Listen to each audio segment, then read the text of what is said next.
ఒక్కసారి కుల జనగణన జరిగితే with in the Hindu religious social ఆర్డర్లో అందరూ ఐక్యమే, అందరూ హిందువులే అన్న బీజేపీ సిద్ధాంతం ఒక ప్రశ్నకు మొదలవుతుంది. అయ్యా అందరూ హిందువులు కాదు, ఇంకో అగ్రకులాల వారి పరిస్థితి ఇంత బాగుంది, మా పరిస్థితి బాగాలేదు, మీరు అందరూ రాముని పేరిట మమ్మల్ని ఐక్యం చేయమంటున్నారు, మరి మా జీవిత పరిస్థితులు ఎందుకు సేమ్ లేవు, అందరము రామభక్తులమే కదా అని ప్రజలు అడుగుతారు. కుల జనగణన జరిపాక అనివార్యంగా రిజర్వేషన్ డిమాండ్లు పెరుగుతాయి. ఎందుకంటే బీజేపీ ఇప్పుడు అగ్రకుల పేదలకు 10% రిజర్వేషన్ ఇచ్చింది. ఈ ఎకనామికల్లీ వీకర్ సెక్షన్స్. అగ్రకుల పేదలు ఎంతమంది ఉంటారు?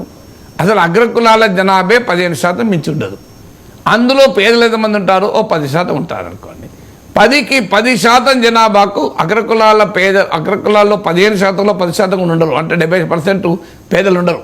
ఉన్నారు అనుకున్నా 10% అగ్రకులాలకు నువ్వు 10% రిజర్వేషన్లు ఇస్తుంది. బీసీలు 52% మండల కమిషన్ అంచనా ప్రకారం, వాళ్ళకి 27% ఉంది. ఈ ప్రశ్న ఉత్పన్నం కాకుండా పోతుందా? భారతీయ జనతా పార్టీ అగ్రకుల పేదలకు 10% రిజర్వేషన్లు ఇచ్చారు. అగ్రకులాల పేదలు ఎంత ఉంటారు జనాభా? మొత్తం జనాభాలు 10% మించి ఉండరు. మరి 10% వాళ్ళకు నువ్వు 10% రిజర్వేషన్ ఇస్తుంది, 52% ఉన్న బీసీలకు 27% ఇస్తుంది. ఈ ప్రశ్నకు బీజేపీ దగ్గర ఆన్సర్ ఉండాలి కదా. ఇలాంటి ప్రశ్నలు ఇంకెక్కువ మొదలవుతాయి.